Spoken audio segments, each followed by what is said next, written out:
What's going on, everybody? This is Afro Think Tank, and today I want to talk about political violence. Right? Political violence. Obviously, that's the topic of the moment because of what happened to Charlie Kirk. But I just want to make something real clear for all these people who are they're like the Democrats, politicians out here now talking about, oh, we need to stop the political violence on politicians, both on the left and the right. But I just want to remind you all that politics has always been violent. And I want to remind you that political violence is not always someone taking a gun and shooting a politician. I want to remind these politicians that their actions are politically violent towards the American people. You know what's politically violent? Politically violent is when you pass legislation to make it so human beings can't afford housing. You know what's political violence? Political violence is when politicians pass legislation to make it so food is not affordable, so people can't feed their families. You know what political violence is? Political violence is when politicians pass legislation to make it so women can't get the health care that they need for their children. You know what's political violence? Political violence is passing legislation to force children to have babies from their fathers that molested them under the guise of, caring about life. That's political violence. You know what political violence is?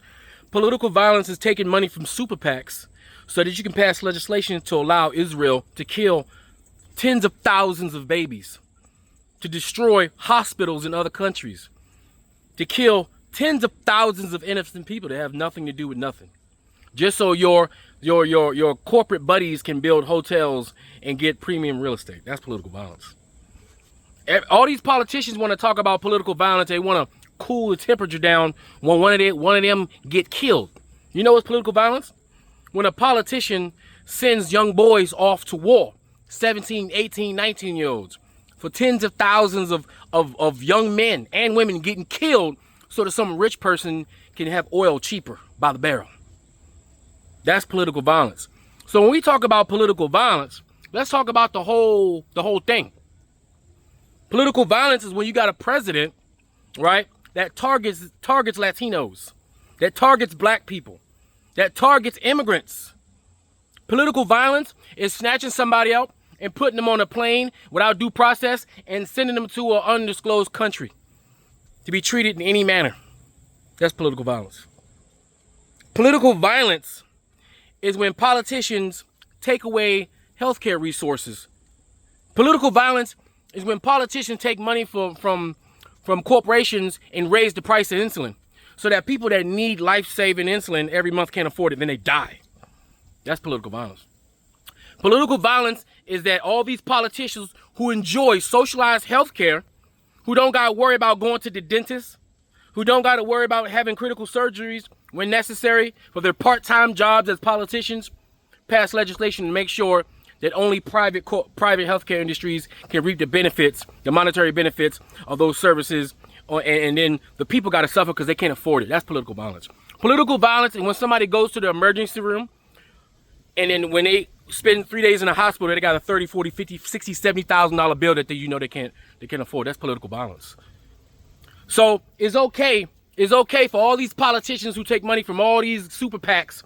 It's okay for all these politicians that enjoy socialized health care to deny the American people who they're supposed to be working for, because it's the taxpayers that pay their salaries, even though they participate in insider trading. That's why all of them end up being multimillionaires somehow, even though they don't have any businesses. That's political violence. Not allowing Americans to have universal health care so they can go to the hospital and get taken care of just like you politicians, that's political violence. See, y'all don't care about the lives that y'all kill. You think a gun is the only thing that kills somebody? The legislation you pass kills people. The legislation you pretend like don't exist kills people. The legislation that you don't even allow to get on the floor for debate kills people.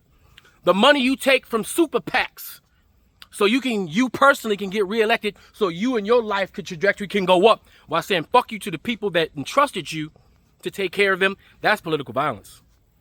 So when y'all talk about lowering the damn political violence in America, How about you lower the temperature of the political violence and do your goddamn job and serve the people who pays your salaries, even though you're getting rich off those NGOs that sneak in money behind the back doors and under the tables for you? How about that? And maybe, just maybe, if you politicians who make all these promises but don't do shit for the people that you're entrusted to take care of, maybe if you did your goddamn job and didn't think about yourselves, maybe somebody wouldn't get stressed out enough to grab a gun and commit political violence upon you. Think about that shit. Anyway, y'all tell me what y'all think in the comment section. It's Afro Think Tank. Learn something, teach something. I'm out.